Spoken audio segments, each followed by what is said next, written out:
Thank you. The next portion of my testimony has to do with the funding of the plan, which I believe was sufficiently covered in the previous testimony by SIRS. However, and my testimony is in the written testimony. However, I wanted to draw your attention to the chart that I take whenever I make a presentation to the public, because really proper funding is the key to the long-term sustainability of these plans. I won't dwell on it, but the top chart shows the average payment toward the annual actuarially required contribution of public pension funds over the period from fiscal 2002 to present. The blue line represents what peer funds were receiving from their employer contributions, ranging from the 80 to 90 to 100% range. The green line, unfortunately, is the PSERS line, which shows that period that we all acknowledge of significant underfunding of the plan, reaching the low level of 27%. We received 27% of the ARC in 2010. Fortunately, the passage of Act 120 in 2010 took us on that steady climb from 27% to 100% actuarial funding on an annual basis, and that point cannot be overlooked. The lower chart shows what can happen to a public pension fund based on poor policy decisions, taking us from 123, almost 124% funded in 2001 to 56% now. What happened during that period? Three things basically happened. One, Act 9, passed by the General Assembly, created benefit enhancements, which were not only unfunded benefit enhancements, but they were also made retroactive. Second, the investment markets fell sharply after September 11th and the so-called dot-com bubble, clearly not a legislative act. But third, the response to that was to artificially suppress the employer contribution rate, as shown on the top chart, for the ensuing 12 years. With that backdrop, the consequence of all of that is that we have a $44 billion unfunded liability, which eats up 75 cents of every employer contribution dollar that comes into PSERS. And none of this had anything to do with external manager fees or costs of the system. With that backdrop, I'm offer these suggestions for what the General Assembly should do and a couple of things we believe they should not do to support the system and its members. One, again, piggybacking on SIR's testimony, require 100% annual funding of the ARC so that the last 3 years shown on this chart become the rule and not the exception. Second, we also echo the support for a constitutional amendment requiring full actuarial funding. Three, require pre-funding of any benefit enhancement or COLA that may be offered in the future to avoid adding any more debt to the system. These enhancements are not currently and have not in the past been pre-funded. When an enhancement is granted, it immediately adds debt, millions or billions of dollars of debt, to the fund on top of the existing pension debt. Pre-funding will make the true costs of any enhancements transparent to all constituencies and prevent any unfunded mandates. Fourth, pass governance reforms which enable PSER's board to exercise greater autonomy and agility in its operations. PSERS has a short list of such governance reforms, and many of them were mentioned earlier by Director Sanchez. But a prime and illustrative example is the ability of PSER's board to set the agency complement and its organizational structure. Currently, we have to go through the Office of Administration hiring process, and we have to receive approval from the Budget Office to increase our staff complement. PSERS manages $23 billion internally, making PSERS one of the largest money managers in Pennsylvania. Significant additional fee savings may be gained by bringing more assets internally to be managed. In fact, greater internal management is an essential element of our fee reduction plan and, frankly, any fee reduction plan. That, however, will require PSERS to get an approval to increase its complement. We currently have 10 positions pending with the Budget Office. We appreciate the assistance we have eventually received from the Governor and the Budget Office, but frankly, 18 months is too long to wait to make complement increases. Fifth recommendation, and perhaps this is a missed opportunity, but as Act 5 was being developed, both PSERS and SIRS felt and expressed that there was no reason to require each system to establish a defined contribution plan structure. When Act 5 was passed, two separate defined contribution plans needed to be created, which limited the ability to leverage the bargaining power of the Commonwealth in negotiating third-party service providers. Additionally, it required duplicative efforts by PSERS and SERS in the management and oversight of the DC plans. PSERS recommends making one organization responsible for administration and oversight of the two DC plans. PSERS would support enabling legislation that would allow the two funds to consolidate the DC plans at an opportune time once they are established. Sixth, we'd recommend considering the establishment of a rate stabilization fund or other form of reserve fund along the lines of a current proposal which was sponsored by Representative Frank Ryan. Similar and perhaps in concert with a rainy day fund, but dedicated to PSERS as a future cushion for school districts against increases in the employer contribution rate. Of course, creating the fund alone is not sufficient unless it's eventually funded as part of future budgets. Seventh, authorize PSERS to engage its own custodian bank.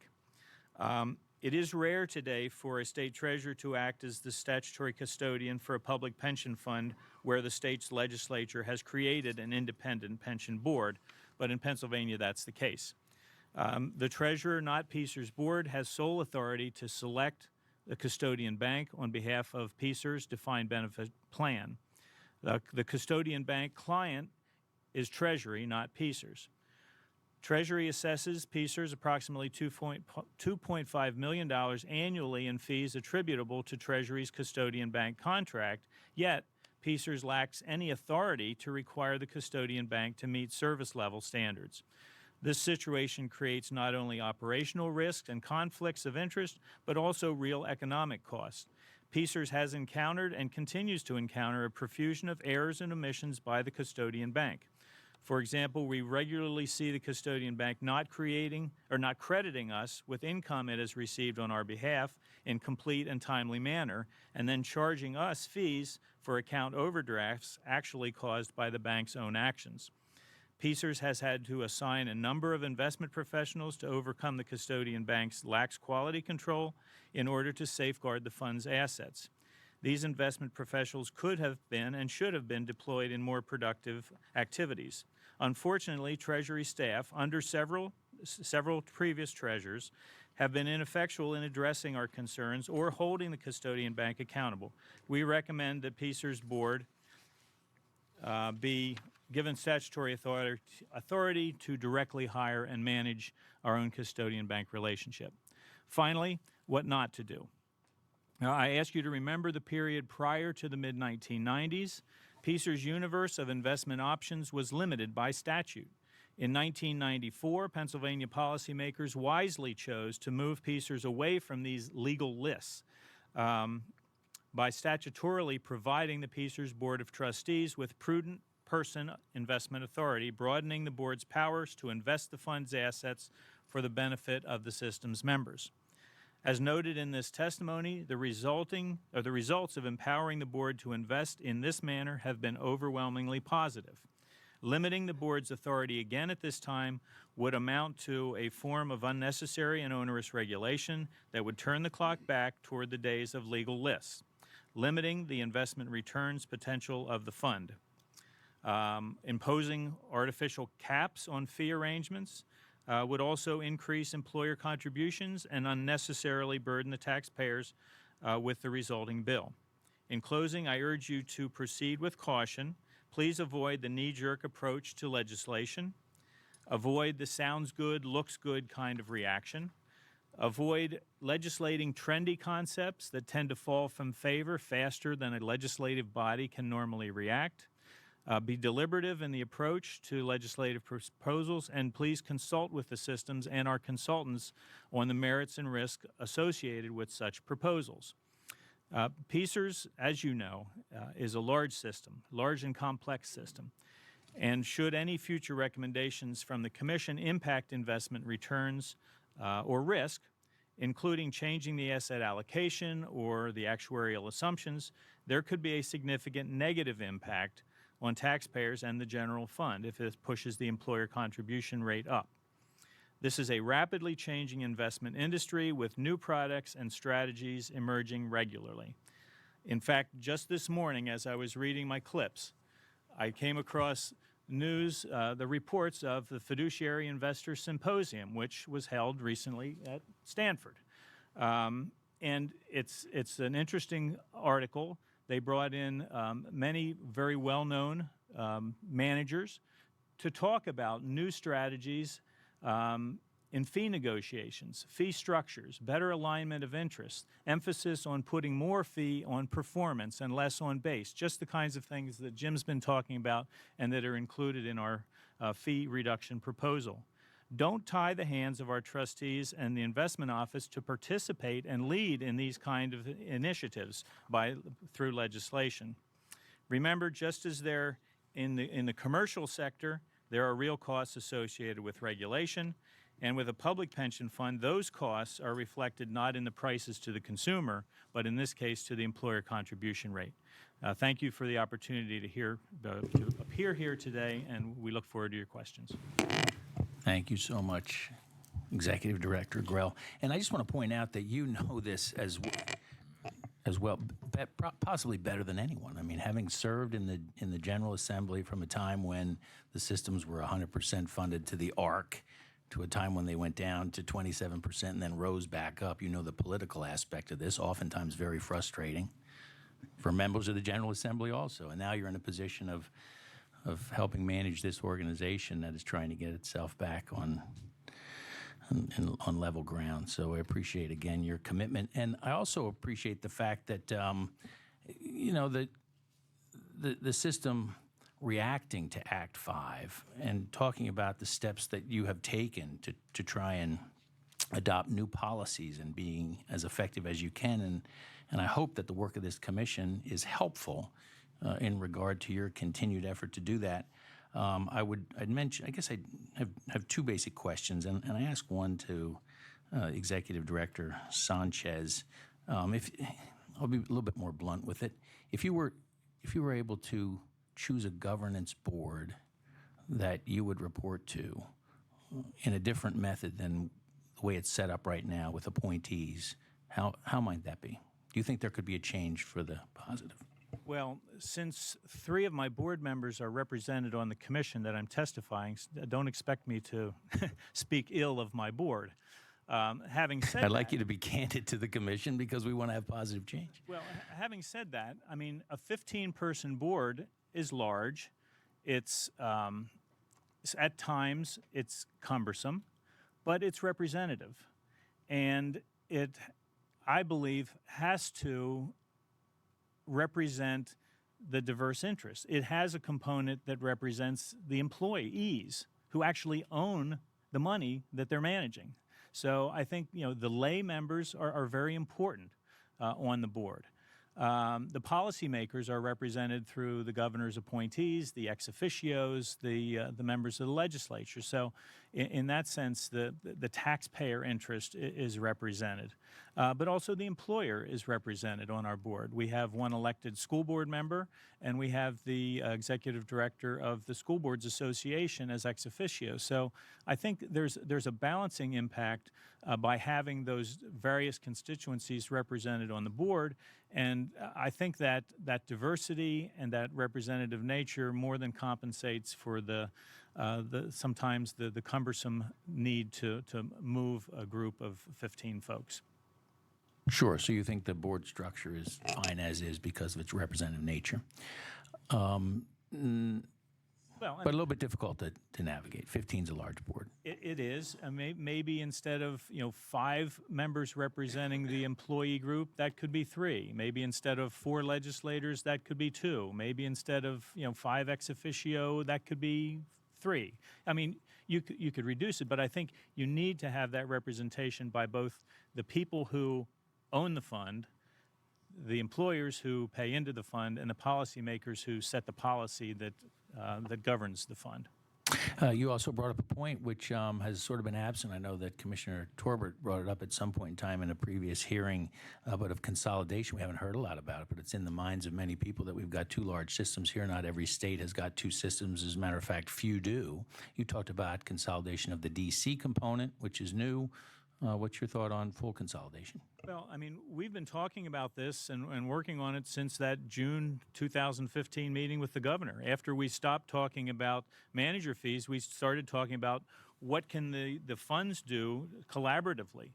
And at that time, I think the conversation then expanded to several other funds, whether it was the SWIFT fund or some funds that the Department of Labor and Industry controlled, and the Insurance Department and Treasury and PMRS. And we were all at the table talking about what we could do to collaborate. But at that time, the mission was, what can we do to collaborate without any legislation? Nobody wanted to do legislation. So the easiest way to do that was to piggyback on the statutory powers that the Treasurer has, and I believe those other miscellaneous funds have been rolled into a relationship with Treasury, managing or helping to manage those funds. So we've tried to do what we consider low-hanging fruit in terms of collaborating and conversing and working with our investment offices. But you know, we have two separate funds. We have two separate management structures. We have two separate missions. They're generally the same, but you know, one fund is a mature fund that has more retired members than active. The other is not. There are a bundle of legal issues that go into this. In fact, I think it was in May of 2017, well, it was before that. It was in 2016, the governor's office of general counsel presented a 30 or 40-page slide presentation to the budget office laying out what some of the legal impediments are, whether they're legal, statutory, state, federal, a whole mix of fiduciary constraints, on what can be done structurally to combine the two funds. Then we were asked to go out. The Office of General Counsel authorized us to engage outside counsel. So we used both SIRS and PSIRS collaborated with Dwayne Morris and came up with some analysis of a couple different scenarios, whether it was a shared employee kind of setup that, you know, maybe employees from the investment office at SIRS could become shared employees with PSIRS. So there's been a lot of thought and analysis put into the kinds of things that could be done, whether it's you know, sharing facilities, sharing a headquarters, sharing HR services, IT services, a print shop, a call center, sharing consultants, sharing due diligence that we do. And we've had, it's anecdotal, we've had a couple instances where PSIRS and SIRS were both looking at the same deal. So we collaborated. In one case, we were able to use our maybe bigger buying power to negotiate a lower fee, not for us, but for SIRS, but we're all in the same family. So that was a good outcome. We'd like to do more of that. But there really are limits to what can be done without statutory change.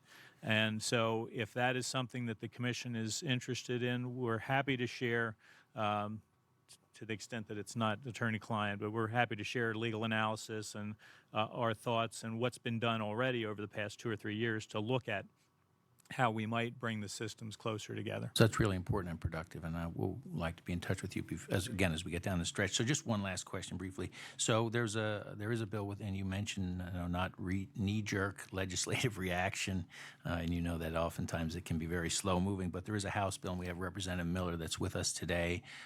It came in front of the General Assembly. I think it passed the House unanimously, I believe. It's House Bill 1460. It has to do with transparency. What is your system's position on that piece? Well, we typically don't take formal positions on legislation. However, we were very familiar with the bill. We had significant concerns with the bill, whether we could even comply with some of the provisions of the bill, which I think required us to go back 20 years and recreate gross of fees return on investments that were long since over and done. So we addressed those concerns when the bill moved over to the Senate. There were amendments that were done to the bill that we felt made the bill manageable, something that we could actually comply with. So we were technically neutral on the bill in the Senate after it was amended, and leaned to favor it because it included some Act 5 fixes that we really need between now and July 1st. In the closing days of the legislative session, my understanding is that there was an effort to revert the bill back to the form from which it came out of the House, which made it a complete non-starter with us. We didn't actively engage, but we made it known that our neutrality on the bill would go away if it was reverted back, and the things that we couldn't comply with were put back in the bill. Thank you very much. I appreciate your testimony. Again, Vice Chairman Drusella. Thank you, Chairman. Thank you, Glenn and Jim, for being here and for your work. A question first. A request and an observation. We've had some interesting conversations about governance, and we've talked about them in the context of representation, and we also talk about them, or you talk about them in your testimony in the context of autonomy. Having spent some time in a previous life at the Constitution Center thinking about governance in a different way, I want to invite you to think about it and make suggestions to us in the context of accountability and checks and balances. And this may not go to form, it may go to spirit, but it seems to me, given the stakes, given the fiduciary obligations, given the in some cases unique risks of PSER's portfolio, the governance question is, are we creating a climate in which understanding and challenging those risks is being done well, being welcomed, and are we creating the necessary checks and balances on that, particularly if there's a desire for more autonomy and more internal capacity. So I want to invite you to consider a submission to the Commission on that as we go forward. And I would say you have been helping to inform us and push us in that direction, and I think it's welcome. Some things that we've talked about for years, for example, fiduciary counsel is something that, first of all, we couldn't do fiduciary counsel until we had our own independent counsel from the governor's office. But I mean, the kinds of ideas that you've been bringing to the board have been challenging and questioning us as a staff, and I think we're responding. The recent transparency resolution we did, I think, is moving us in a forward direction. And I mean, change is always difficult, but we do appreciate the challenge that you bring to the board. Challenge, maybe not the right word, but pushing us, questioning us, it has improved. It has helped us. Just as when we went through the Auditor General's audit, we didn't like the process, but in the end, we think it made us stronger, and we're looking at the issues that you've brought to the table in the same fashion. Thanks. Well, then, in the spirit of you appreciating, let me ask a question. Appreciating is a good word. Appreciate may be a strong word.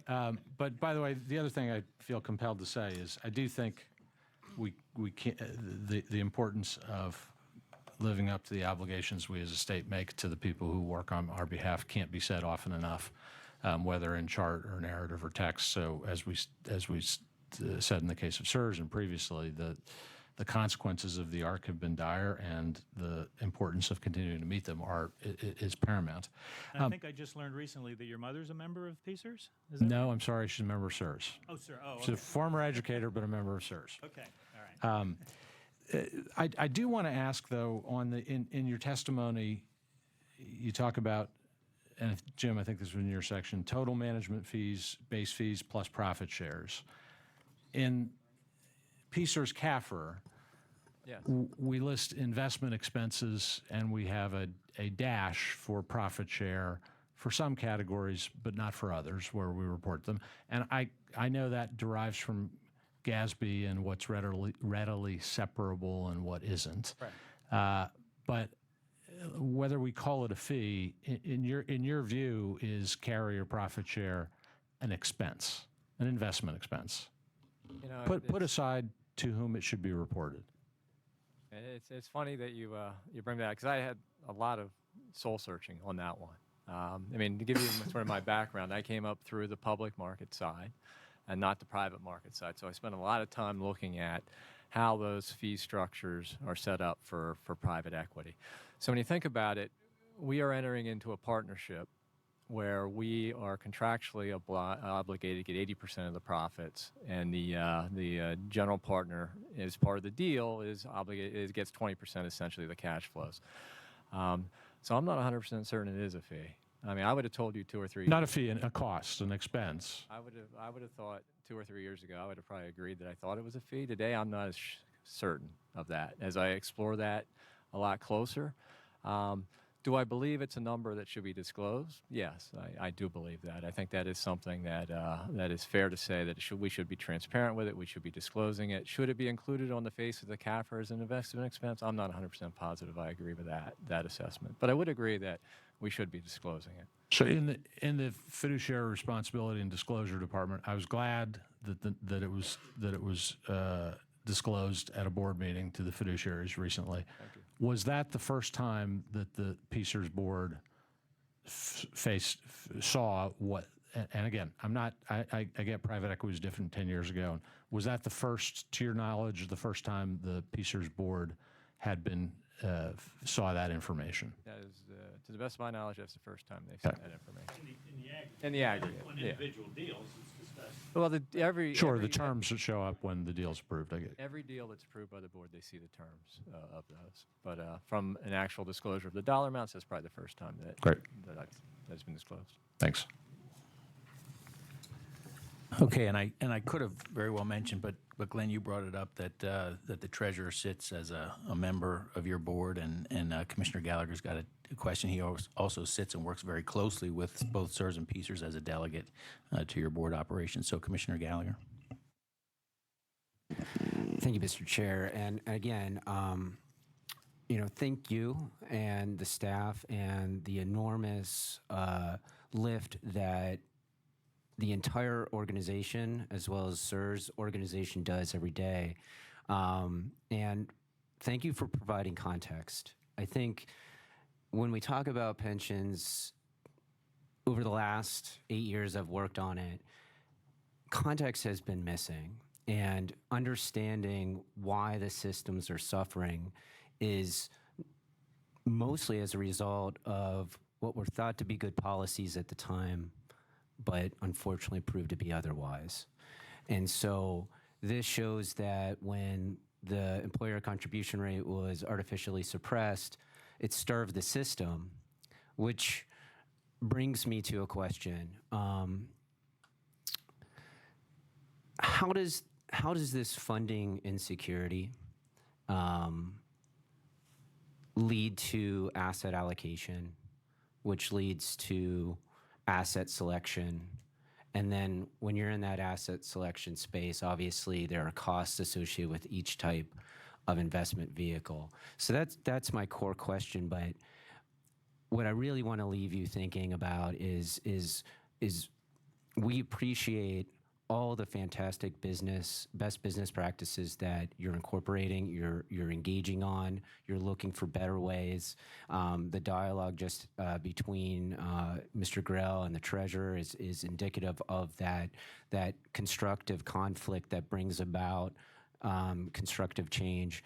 And so thank you for that. And to that point, between the two systems, what we're talking about here impacts 1 in every 6 households. So you go down your street, statistically speaking, every 6th house is somebody impacted by one of these two systems. So thank you. If you could answer that question with respect to funding insecurity. Sure. I mean, sorry. When you look back, through our history, coming into the Great Recession, we probably looked similar to a lot of other pension plans, very heavy in equity, say about 70%, 30% in fixed income. When we entered the crisis, assets fell significantly. We probably top-ticked assets around $70 billion, and we fell down to about $40 billion. And that was just an indication of the risk profile that the fund was taking. We had 70% in equities. Equities were cut in half. That's the type of loss you're going to have. At the bottom, towards the bottom of the market, what we were facing was an uncertain funding future. Right? We knew at the time we were being severely underfunded, the ARC. our cash flow went to about negative 8% of assets. So the contributions that we were receiving at that time were short by 8% of the assets of the fund. So if the fund grew 0 in that next year, we'd have 8% less in assets. And if you went through a long protracted period of sort of no returns, or God forbid you had another drawdown after that, we ran into an issues where solvency could become an issue. So we stepped back and we said we really couldn't accept that 70-30 type risk profile anymore. It was way too risky. When 70-30 risk profile, 95% of your risk is coming from equities, very little from bonds. You might as well be in all equities. So we stepped back and we said, well, let's diversify. Let's diversify along a lot of different spectrums, which we did, to try to get a smoother return. So what's the trade-off for the smoother return? We sort of cut the tail, what we call the tails of the distribution off. So we were hoping not to have any big, large drawdowns, but we also knew we were giving up upside if we were going to have a big market rally. That was sort of the trade that was made. More stability in the asset allocation, and sort of see our way through the financial crisis and to continued health. And since then, it's actually worked out very well. We're very pleased with how this balanced portfolio has worked. We run a portfolio that is probably in the bottom quartile of risk versus other pension plans. And the stability of returns have been very, very strong. As funding has improved, we've modestly taken on increased risk. We've done that through leverage. So we felt we had a very balanced portfolio that worked very well for us. So as funding has improved, we actually use leverage to leverage that portfolio up a little bit. So using modest leverage to get a balanced return. Is that helpful? Yes, it is. And just one follow-on. I apologize. Just let me jump in for a second. Jim, can you just get a little close to that? I'm concerned that mic's not working. Glenn, there's another. I don't know if it's helpful. Okay. There you go. It's working. Is that like that? Oh, okay. Sorry about that. Thank you. Well, along those lines, with respect to where we are, we're 60% funded. We have a well-diversified asset allocation. We had some other CIOs present at the last commission hearing, all of which are thought leaders in that space, from Idaho, South Dakota, and from the Wisconsin system. And each were asked, could you do what you do in terms of that innovation at 60% funded? And all three said no. Can you just comment on that, please? Well, each plan has its own specific, benefit structures, legal structures, funding structures, how comfortable they are, whether they're going to see the full funding on a prospective basis or not. So funds that have seen full funding on a prospective basis probably a little bit more comfortable because they've never missed a benefit payment. Obviously, we've gone through 3 years in a row. But to this point, I guess I'm not going to be comfortable till I see it through a recession, whether the contribution rate will be maintained, right? So we're at the best of times, right, from an economic standpoint, and we're meeting the arc. I'm more interested in what's going to happen in the worst of times when the need for government spending will increase, the tax revenues will fall, and then you're going to have to figure out how to balance that budget. I'm not 100% convinced what that's going to look like, whether the next recession's in 2020, 2021, 2022. There will be another recession. There will be a drawdown in government revenues. There will be a draw on government services. What's the balancing act that's going to come from that? Will it be the pension systems? Are they going to be the balancing act? Will the General Assembly need to raise taxes, which will be very uncomfortable in a recession, to try to find other revenue sources? Or will they cut other spending? Until we see that we can get through that, or we see a constitutional amendment to say that the ARC is part of the requirement for a balanced budget, then I think to some extent we'll still want to be fairly balanced, fairly conservative. Now, having said that, we run a balanced portfolio with an expected return of 7.25, and we believe the risk profile is very appropriate for what we're doing today. So does that answer your question? Okay. Thank you, Commissioner Torbert. Just a couple comments.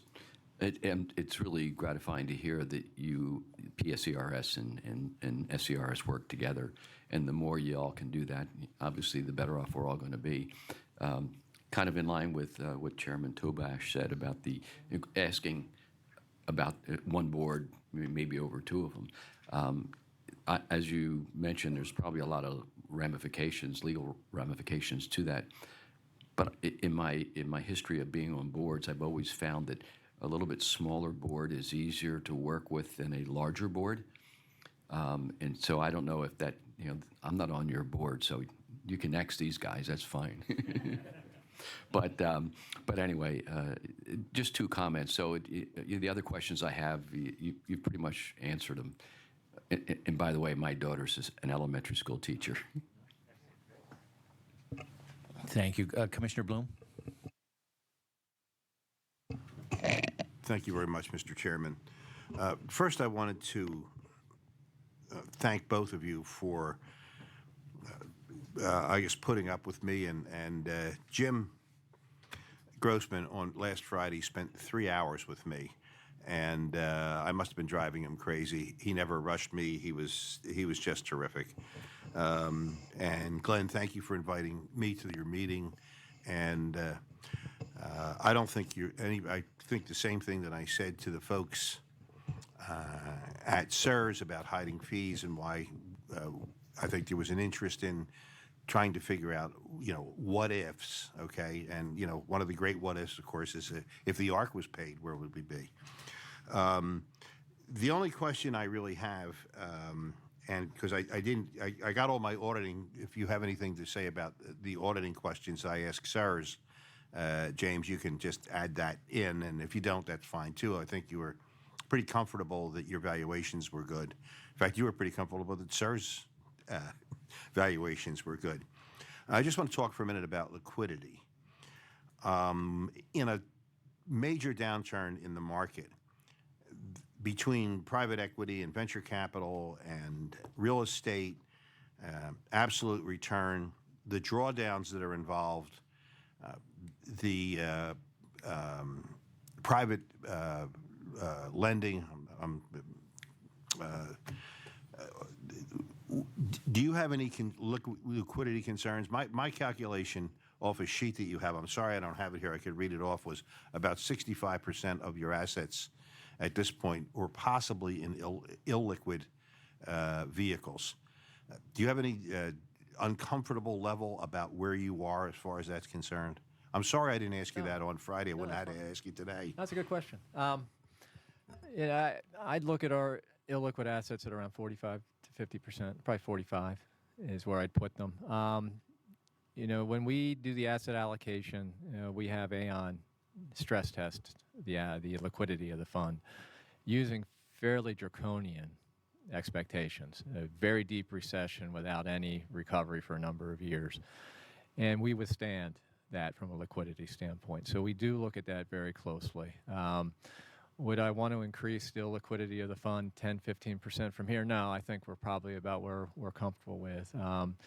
Private equity is illiquid. Private real estate is illiquid. Private credit, not as illiquid, but illiquid. It tends to have a shorter lifespan, so the cash flows come back faster.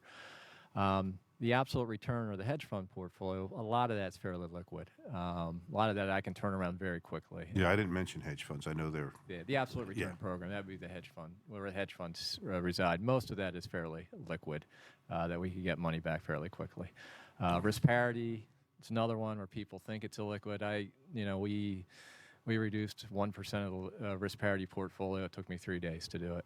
To get the cash back. So I can turn that cash very quickly. That's one of the things I really like about the risk parity portfolio. It's a very balanced portfolio, but it's a very liquid portfolio. So it gives me a balanced exposure to the markets, but it also provides a big source of liquidity should I need it, and I can get that fairly quickly. So no, I'm not too concerned. Right now, we've jumped the cash balance of the fund up to about 6%.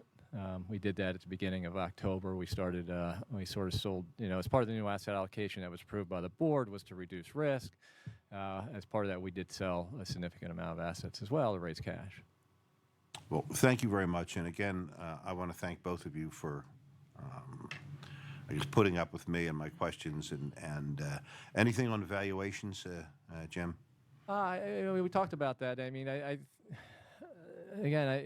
think in the lines of, I think you're talking to me about two different things. So the valuations themselves, I do believe, tend to be conservative from what we see on final sales to, say, about 10%. I think you said that in your question.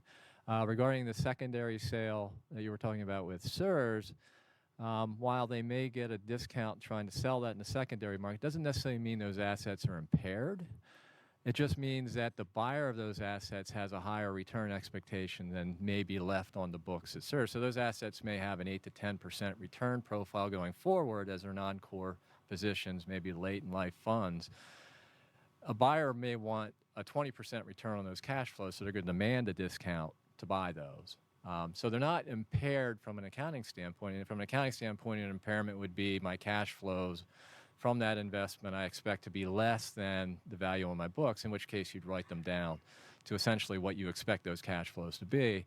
I think in the cases of most of those, I don't know the funds individually, but my guess would be those valuations are right. They just may not have the earnings power going forward, which is why a lot of funds like to use secondary sales. They can sort of clean out sort of non-core funds and recycle that in the funds that they believe will have a higher return profile going forward. But you know, it's sort of a trade-off. You got to look at it. And is that too large of a discount, or do you think that the secondary buyer is haircutting that asset too much? You may want to hold that because that returns better than you can get from recycling those assets. Does that help? Yes, it does. And thank you again, both of you. You're welcome. Okay, thank you. Thank you very much. We hope that this commission is going to end up being a challenging but inevitably a productive endeavor. As I mentioned earlier, we would much appreciate this open line of communication as we go down the stretch. Yep. So with that said, we're going to ask our next testifier, Dr. Monk and Dr. Staub, to come forward and get set up. And if we could, can we just take 5 minutes right now while they, and we're going to eat it up. We're all going to push ourselves away from the table a little bit quicker. We'll have less lunch. But we appreciate the fact that you could stick around and answer some additional questions. Your important testimony is really important. Thanks. So a 5-minute leg stretch, and then Dr. Monk, you are up next. Thank you.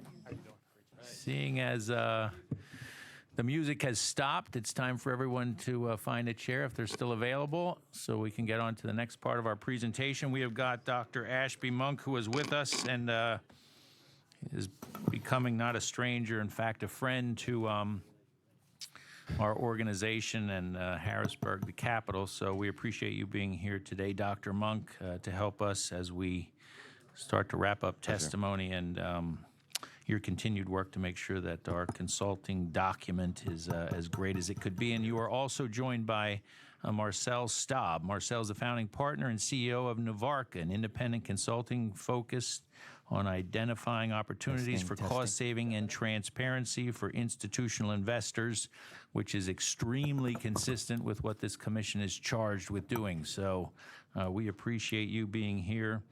Dr. Staub also studied law at the University of Neuchâtel, yes, in Switzerland, and holds a Swiss banking diploma, and he sits on various companies and boards.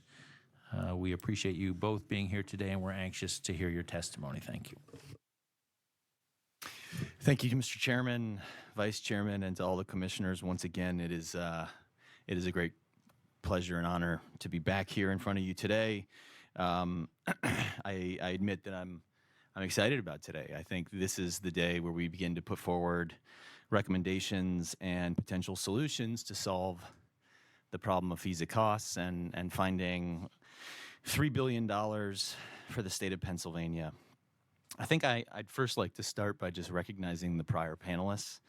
In listening to their remarks, I'm truly reminded that there is a single constant that seems to bind everybody in this industry, and especially this room, and that is that we want what's best for the pension plan beneficiaries in the state. You know, everybody may have different perspectives on how we get there, but I think that central constant gives me a lot of confidence that we're going to get to a solution that may be difficult, may be challenging, but that we will push forward and make the hard decisions to do what's in the collective best interest. Sometimes thinking creatively, sometimes doing the hard things in order to recapture that wealth that's being funneled through to Wall Street and the financial services intermediaries. Joining me to testify is my good friend Marcel Staub. CEO of Navarca. If his shoulder looks sore, it was because I twisted his arm heavily to get him to work on this commission with us. This isn't his normal type of project. So Marcel, it's awesome to have you here with us. I'm going to lead off with probably a half-hour remarks talking through a number of issues. I'm going to turn it over to Marcel, and then with your permission, Mr. Chairman, at that point, I think we will take questions. I'm open to taking questions at any point if anybody wants to challenge me, but I defer to you on the protocol. In terms of the presentation, we want to find paths for each plan to recoup $1.5 billion.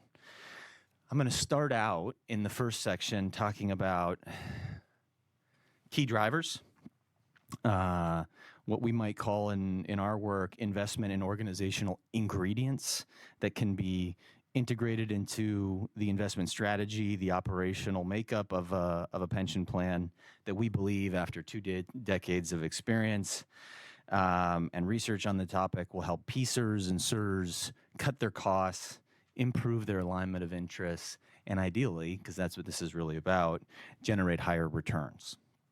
I'm going to run through these cost savings ingredients in detail.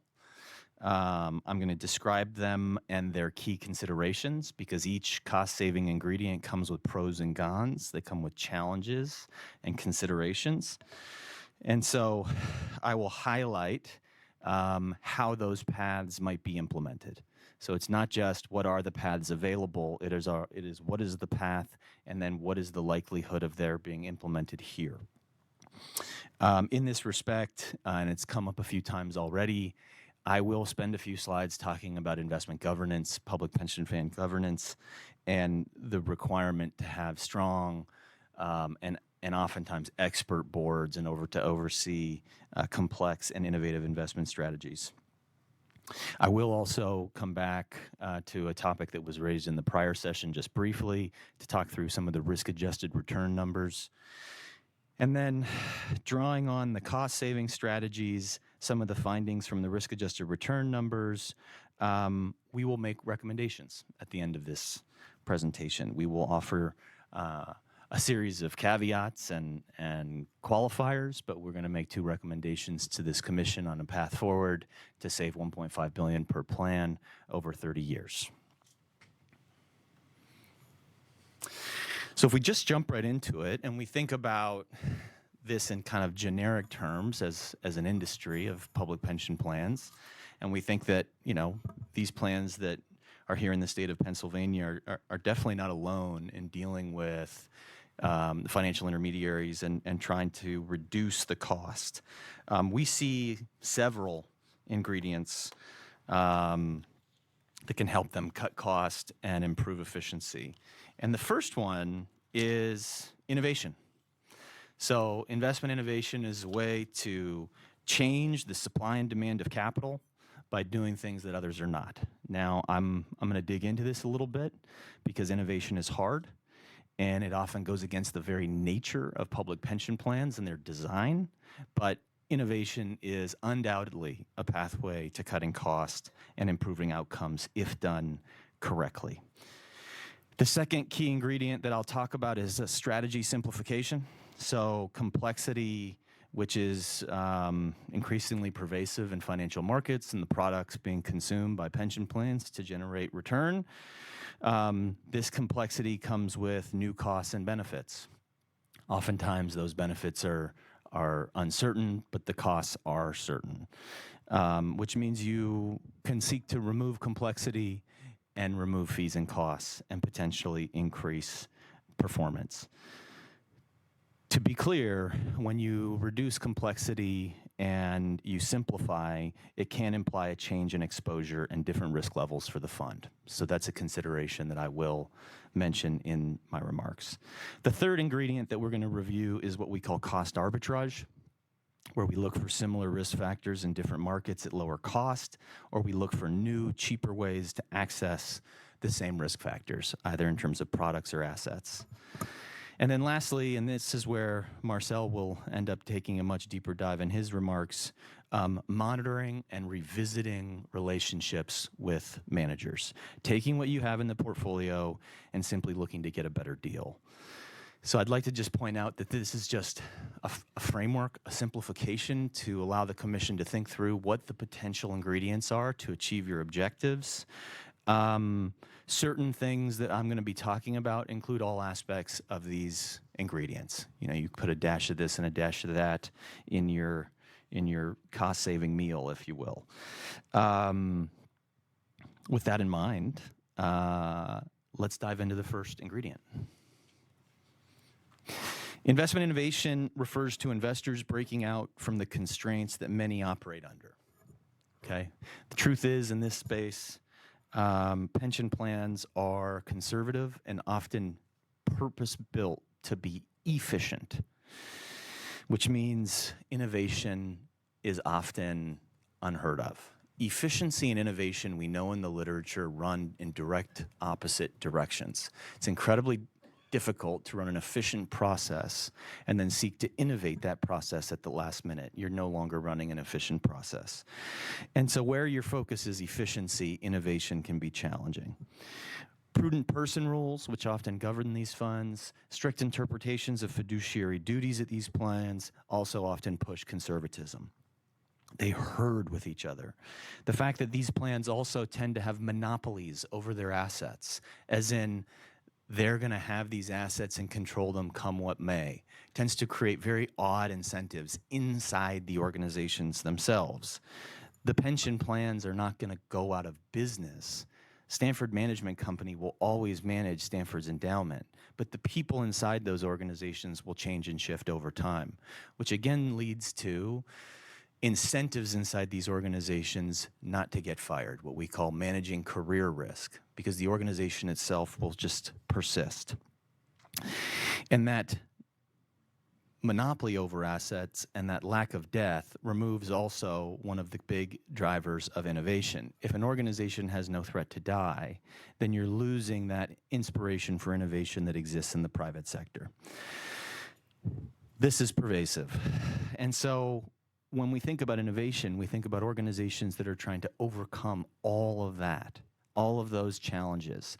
And if they can do an innovative thing, they are deploying capital in places that are far less competitive. They are buying products or investing in managers that simply don't have the same demand for the supply. Some examples of investment innovation could include seeding new managers, entering into new forms of collaboration with peers or with partners. We heard a little bit about that today in terms of the collaboration going on between CSRS and PSRS, although it's at an initial state. You heard about it. There's many other cases of pension funds coming together to launch platform companies to invest in energy or to build platforms to go out and seed private equity managers.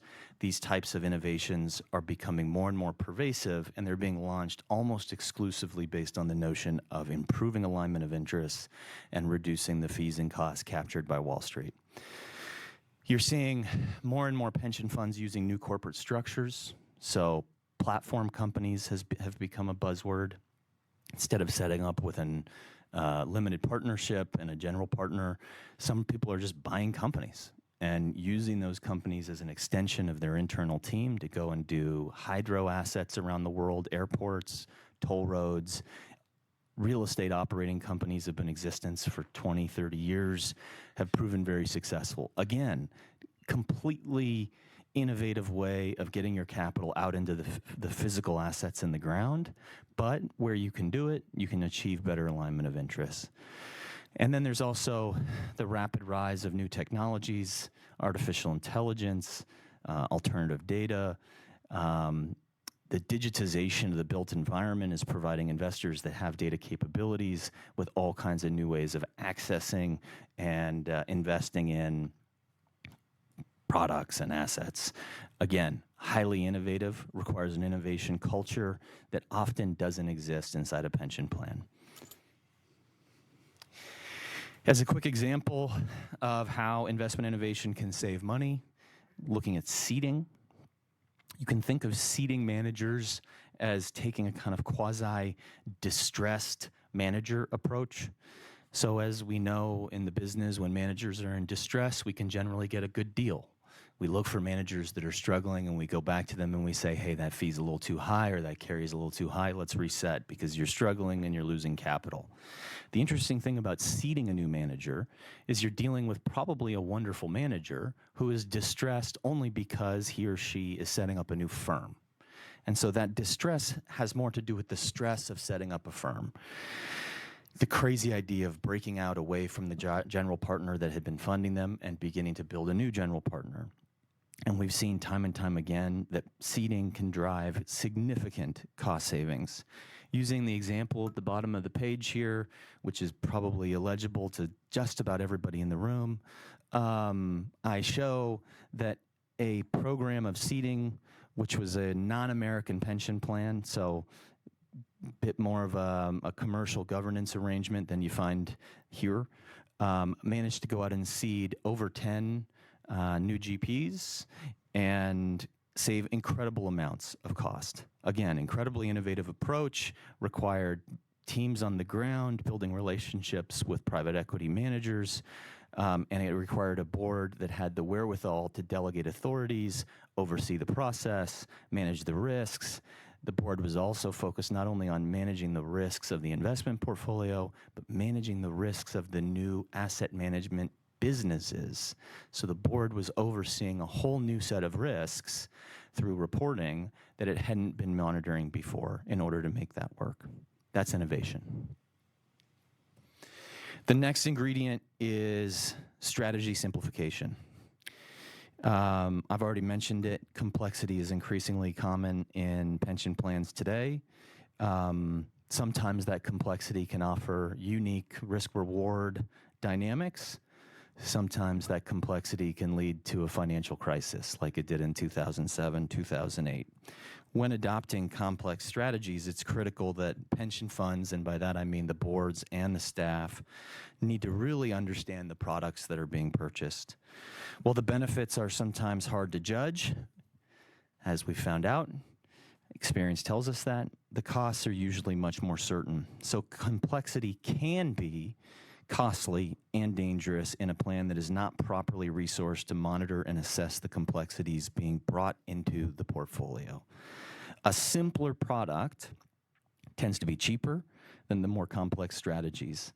The most notable example of this, which I'm sure everybody has watched, is the shift in public equity from active management to passive management. It's been a massive shift over the last 5 years as huge asset managers have begun to gobble up $5-6 trillion of passive inflows, which has also been largely based on the research showing active management is a bit of a fool's errand. And we can point you to a lot of the research that says that. If you're so interested, it will be in the report that we submit. In terms of simplification, I'm still on that slide. A little bit hard to see the slide. Look, we can talk about a few examples. Moving from active to passive in public equities, move from private assets where there are large information asymmetries, illiquid risks, and a lack of transparency to public markets.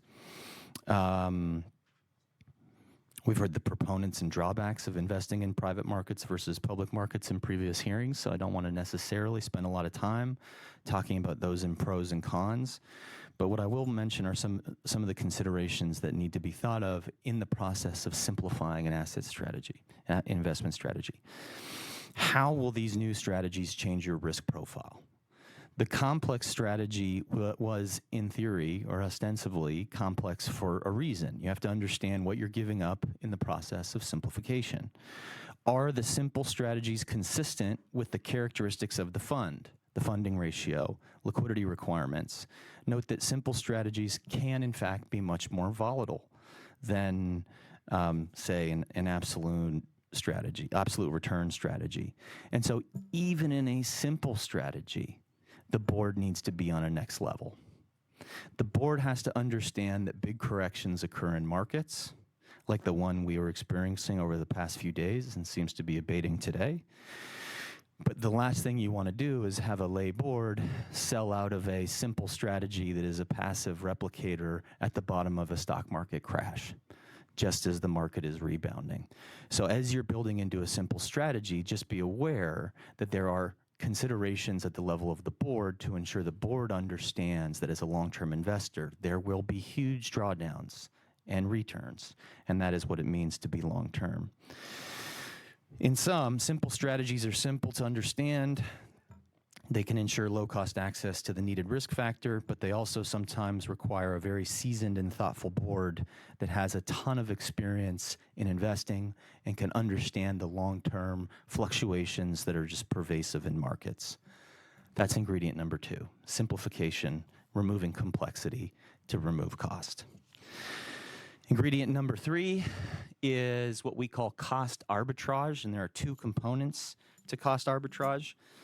The first aspect is related to the risk factor or total fund approach to asset allocation.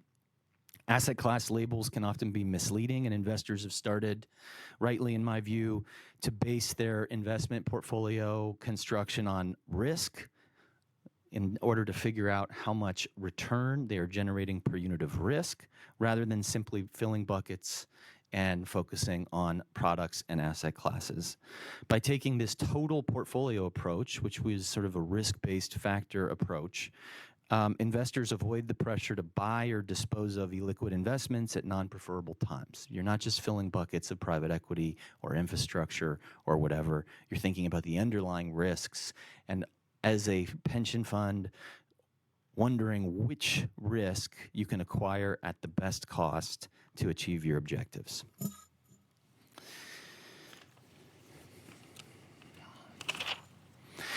Cost arbitrage can be achieved when looking at investment products on a risk basis. Certain risk exposures can now, especially through the rise of certain technologies, financial technologies and true engineering-related technologies, be achieved at lower cost. For example, the expensive active management strategies are now being redeveloped with technological advancements so that they can be offered in a lower cost product that achieves the similar risk-adjusted performance. We call these enhanced factor strategies, and they can be accessed on a very, very cheap basis. Okay, that's the first part of that ingredient. The next part is what we call re-intermediation and internal management. Look, we know from tons of research that financial intermediaries are incredibly expensive. I think the first 15 minutes of my last presentation went into the core of how much wealth is being kind of sucked out of our pension plans and into Wall Street and the financial services industry. This isn't lost on most pension funds around the world. It's definitely not lost in the people in this room that the use of intermediaries can be costly. I think I quoted Thomas Philippon up there, who wrote a wonderful paper in which he showed that the per unit cost of intermediation in financial markets, I know that's a mouthful, the per unit cost of intermediation in financial markets is the same today as it was 100 years ago. So we've had 100 years of innovation in finance, and yet it costs the same to move money from here to there. So cost arbitrage can also come in the form of re-intermediation or disintermediation. Re-intermediation refers to forming new partnerships with managers. Those partnerships are ideally more aligned. We might think of these, or they're often invoked as evergreen funds or platform companies, or you name it. We're seeing this all over the place, and it's all about achieving greater alignment of interests. Disintermediation is a bit different. It's about internalizing investment management so as to source assets directly. You're owning the same underlying asset. You're just finding a different pathway to get it, as if you were choosing to buy an asset in an internal market rather than an external market. Cost arbitrage is ultimately about replacing these expensive external teams with an in-house team. Now, insourcing can be more resource intensive in private markets compared with public markets, but even there, the cost savings can be astounding. Let me give you a little example. We provide an example here of what the cost savings from internal management can be. This is This is a quote I took from a friend of mine who used to be the CEO of a major Canadian public pension plan. This is his example. Using an infrastructure investment portfolio of $10 billion and comparing the external versus internal costs, he walked us through a very simple framework and showed incredible savings. So even with 40 people on staff at this Canadian pension plan, paying them $1 million per year, total of $40 million, his model showed that it still saved the plan $160 million a year. $160 million a year over 30 years is a big number. So there's a number of assumptions made here, and those high-level numbers around internal management are why insourcing was probably the biggest buzzword of the last decade. Again, it's not lost on these pension plans that they're being overcharged by GPs and are looking for a new way. The challenge is in insourcing and getting it correctly, because there are a number of considerations. So just as there were considerations about the simplification, there are also lots of considerations around cost arbitrage, especially with respect to internal management. The first group of considerations refer to the nature and characteristics of the fund in question. So, is internal management appropriate? Do you have the size? Do you have the time horizon of liabilities? Do you have a cash flow position? What are the characteristics? What are the comparative advantages that we can identify that allow you to make a case, a strong case, to manage assets internally? Can you recruit talent? All these things need to be considered. Secondly, and I will go into this in much more detail in a moment, there is a significant governance requirement for doing internal management. Significant.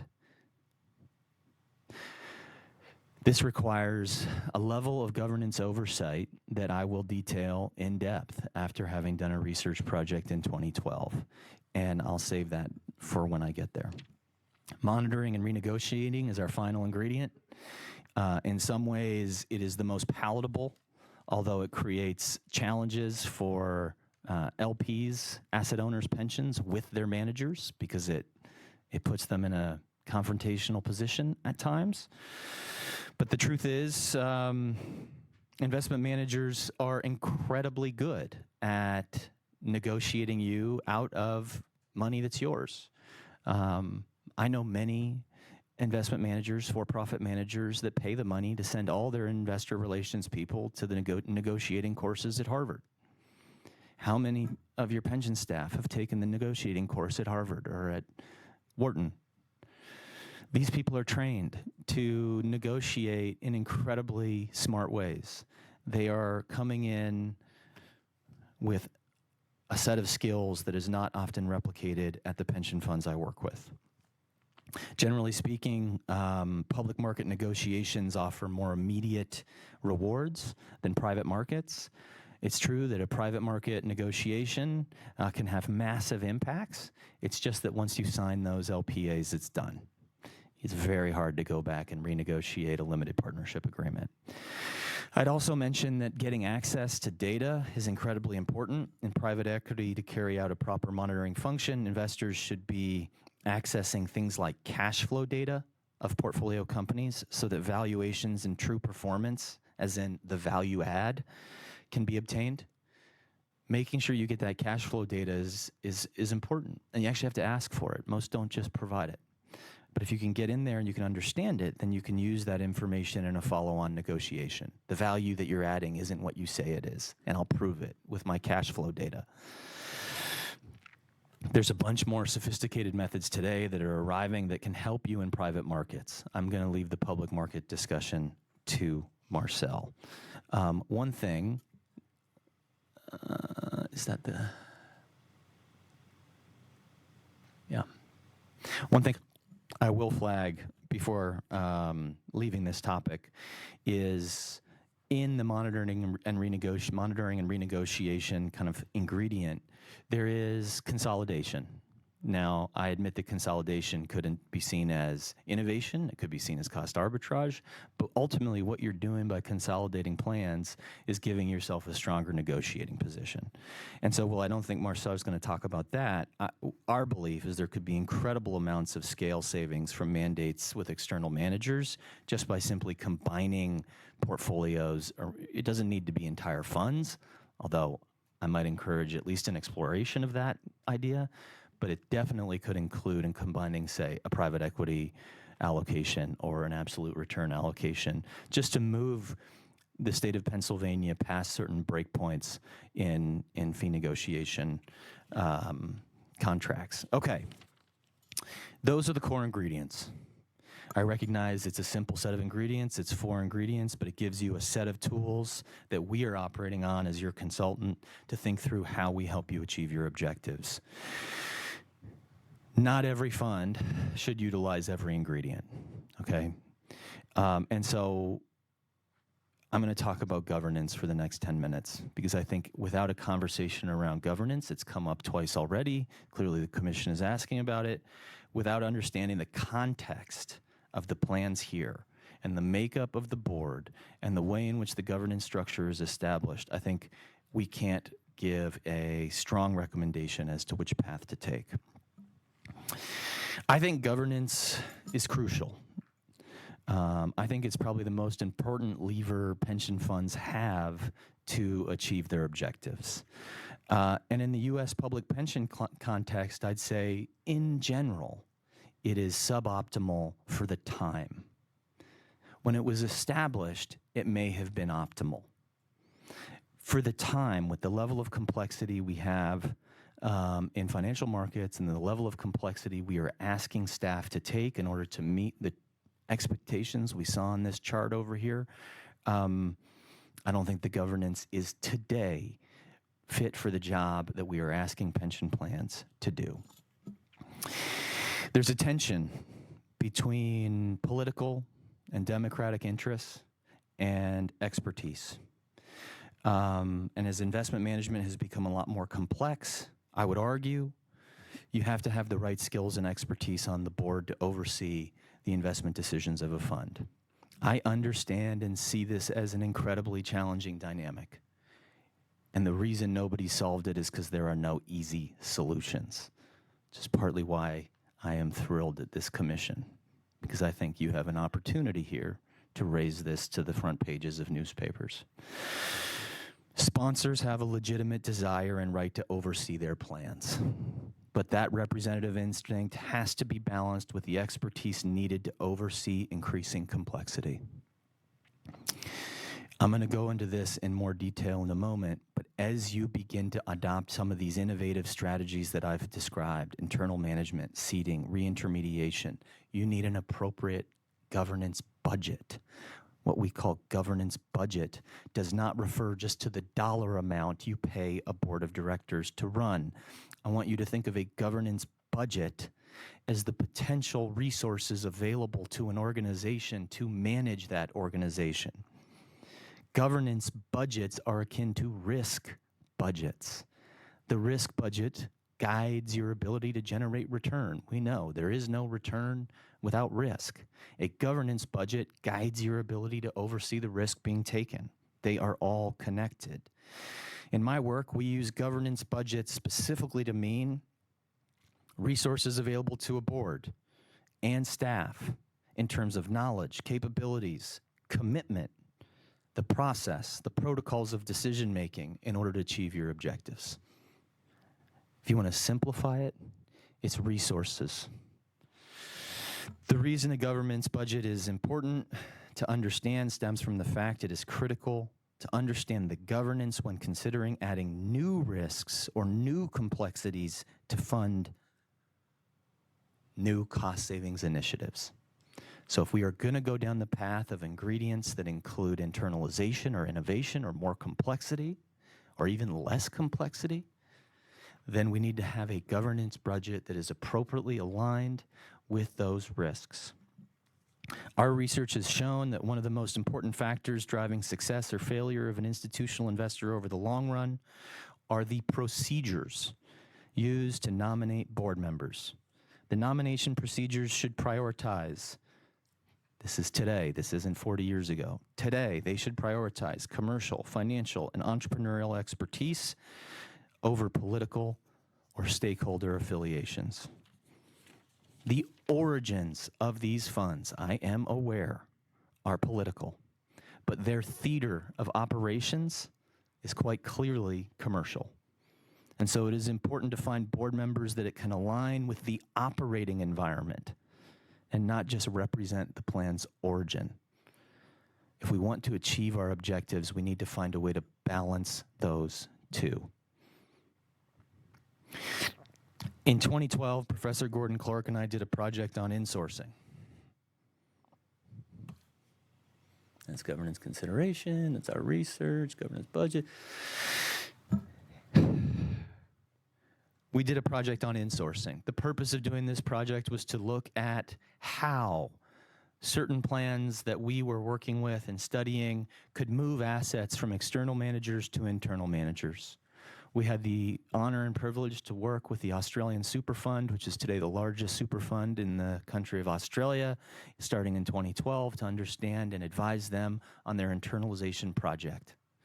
They moved assets from almost 100% external to almost 80% internal over that time period. They did so to get better alignment of interests, better access, to overcome capacity constraints with managers, to lower fees, you name it. We did 20 case studies from around the world. It took us almost 2 years. We sought to understand how the best funds on earth were bringing assets in-house. And the output was long and detailed and way too academic, but I'm going to give you a pyramid. And that pyramid, hopefully, is simple enough for just about anybody to read without falling asleep. The pyramid is the ingredients required to internalize assets successfully. I will acknowledge it is an ideal state. The number of plans that have this pyramid in this form globally are probably 10. But this is the ambition, and this is where if I was a board of directors overseeing a pension plan with a fiduciary duty, every single moment of every day I would be pushing my staff to achieve this pyramid. The pyramid starts with governance. You have to have good governance in order to understand the business, understand how to resource the business, understand how to recruit talent, what it means to take risk, what a derivative is, what all these things are. They don't necessarily have to be finance talent, but they should have experience either building businesses or running commercial enterprises. Some component of the board needs it. Not all of the board.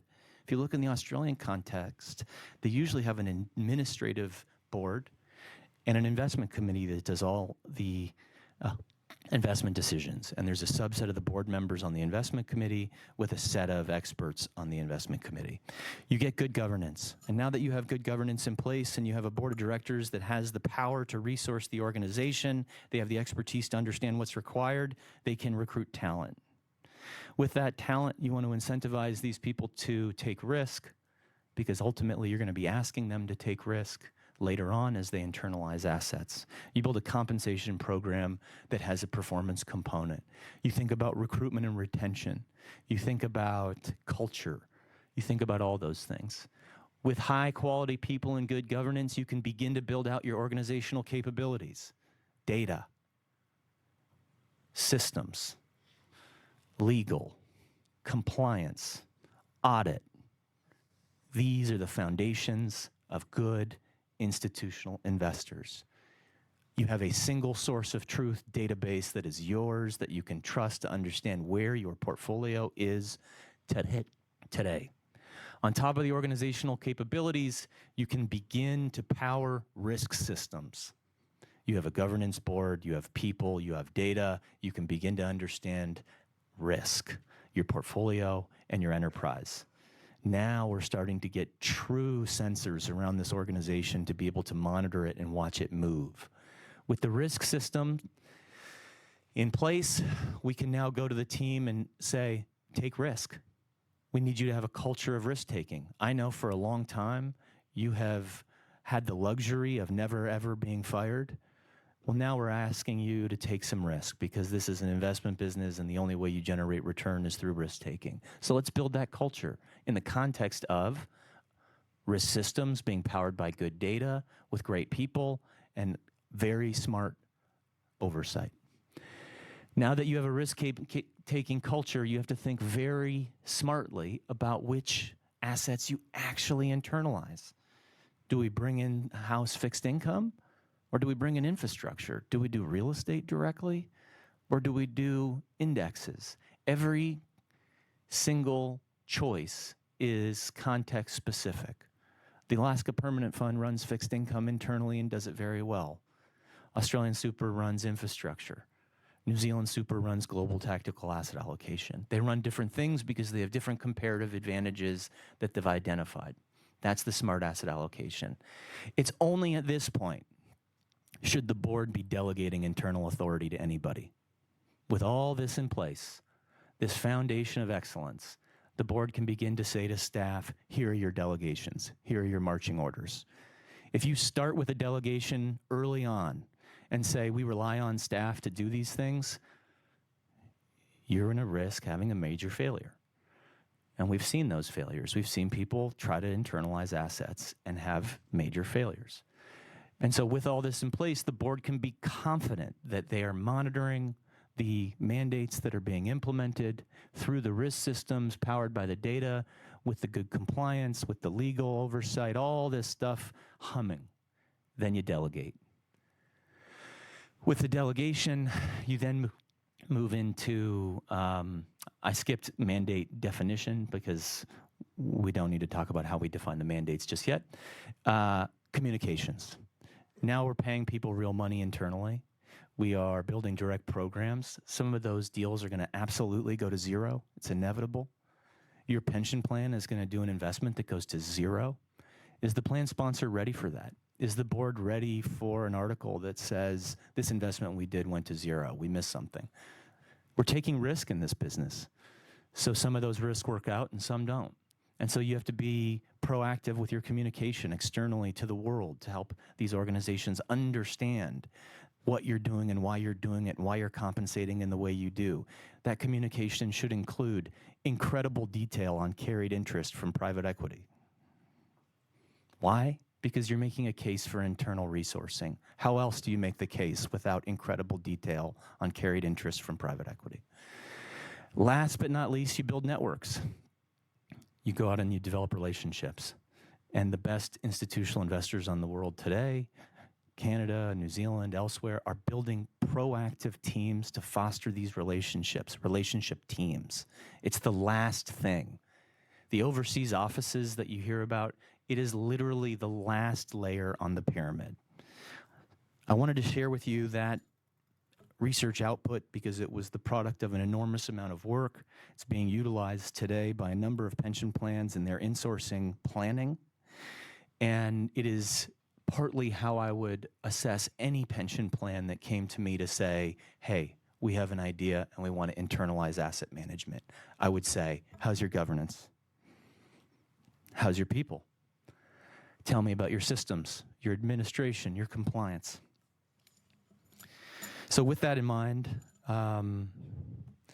we did a quick review of some of the governance of the plans here today. It's already been discussed, so I don't need to go in too much detail. Let me preface this slide and the next few slides by saying this wasn't necessarily part of our scope, and we weren't given an opportunity. We didn't have an opportunity to sit down with the board members from these plans, which we would normally want to do if we were going to do a true skill or gap analysis of the boards. But there's enough public information to be able to make some assessment of these boards and their governance. If you look at PSERS, you have 15 members. It's a wonderful administrative board. I would not describe it as an investment board. It is representative.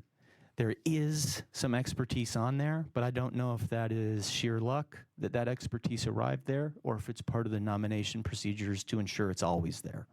There's a difference. PSERS is running quite a complex and innovative investment strategy with lots of illiquids, use of derivatives, internal management, seeding new managers, even looking to open foreign offices in places like China.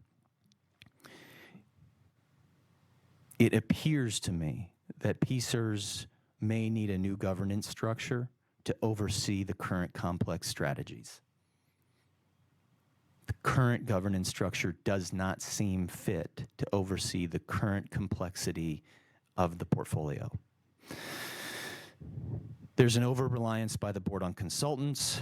The investment staff seem to drive everything forward. And Will, I have huge respect for everybody that's working there. Delegation to staff has to be accompanied by adequate oversight. Has to.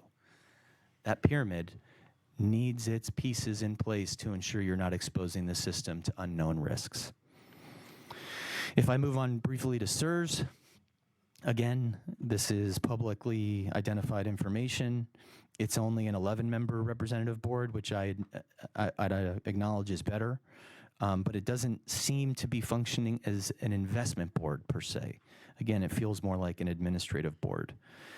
There are governance upheavals going on, and some of this governance work seems to be on the right track, which I congratulate them for.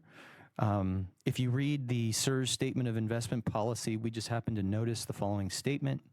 In order to administer the system and carry out its investment obligation, the board relies heavily on both staff and external contractors. I think it's okay to rely on those. To rely heavily implies to me that there has been a shift in the principal-agent relationship. The principal in this equation is the board. The agent is the staff. Capitalism functions by principals holding agents accountable. Without that, you end up with principal-agent costs and all sorts of distortions that are hard to predict. The board must hold accountable the staff. There was also a note that they end up relying greatly on consultants. Just in our prior experience here, we had Tim Jenkins from Oxford, who has written 2 papers that show the selection of investment managers by consultants has shown that the value add of investment consultants is questionable. So the academic research would suggest that consultants are not a replacement for a great board. An expert board. The board is great. The board is representing its interest. It may just not be expert, and we need an expert board. I just want to clarify that.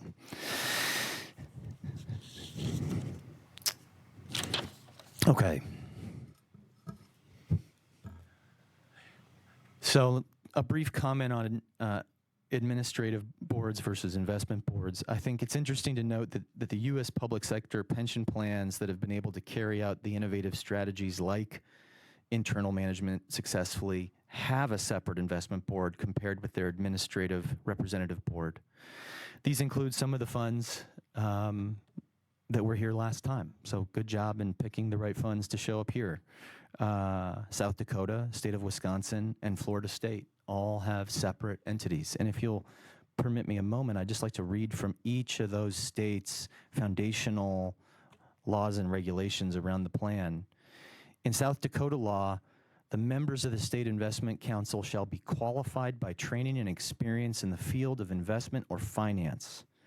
And the State of Wisconsin Board, 5 members, at least 10 years experience in making investments, 10 years. Florida has a separate investment advisory council appointed by the trustees consisting of 9 members. So dual board structure. The trustees of the board appoint an investment advisory council made up of experts.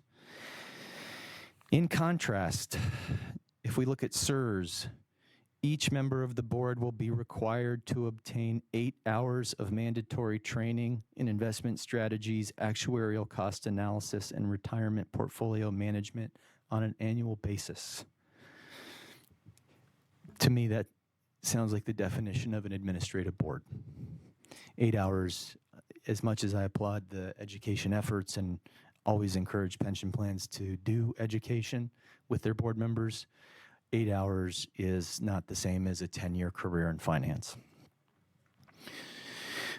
On PSERS, the board, consisting of 15 members, is an independent administrative board of the Commonwealth. That's in That's the direct quote. The members of the board as trustees of the fund have exclusive control and management of the fund and full power to invest. So it's an administrative board with full power to invest.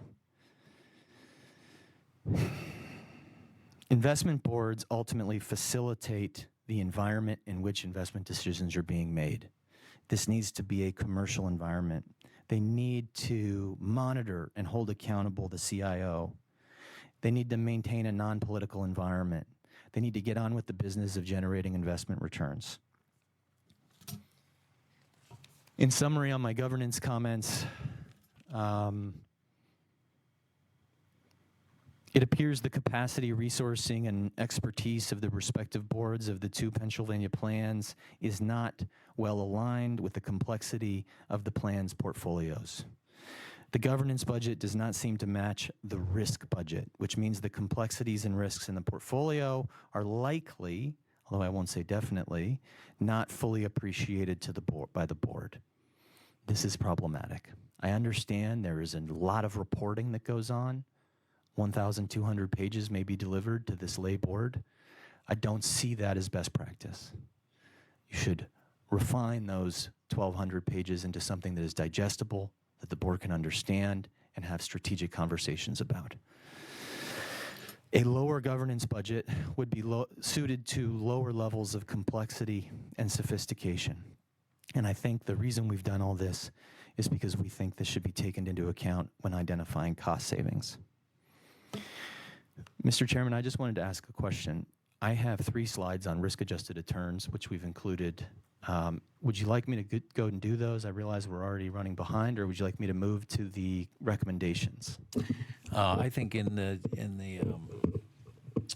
spirit of time and trying to keep on track, why don't we submit that complex information into the record and move right on to recommendations? We will definitely be putting it all in the report, and that report will be sent to all the commissioners. And I'll simply note that when we were here last time, we were uncomfortable presenting numbers that we had not fully vetted.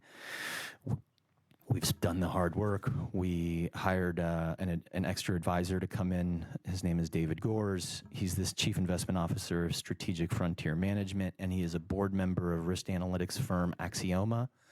And he has vetted all of the data with us and our team to make sure that we're presenting information that is factual.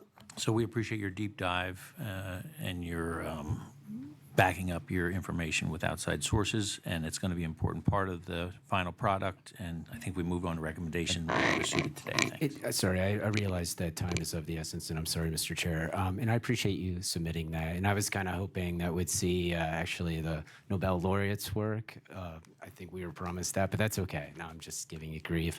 But I think the talk about risk-adjusted returns is more within the scope of the statutory duties of this commission than is governance. So us suppressing the conversation about risk-adjusted returns at the expense of governance seems a little bit like a stretch. So I just want to say for the record that I think governance is important, but not in the statute. Since the commissioner has brought up the topic and would like to dive a little bit deeper into it, then I'd appreciate it if you'd let's do it. comment on it. I'm more trying to respect the time of the commission than my own time. Understood, but if it's an important topic Let's do it. to all of us and we want to develop it here, let's do it.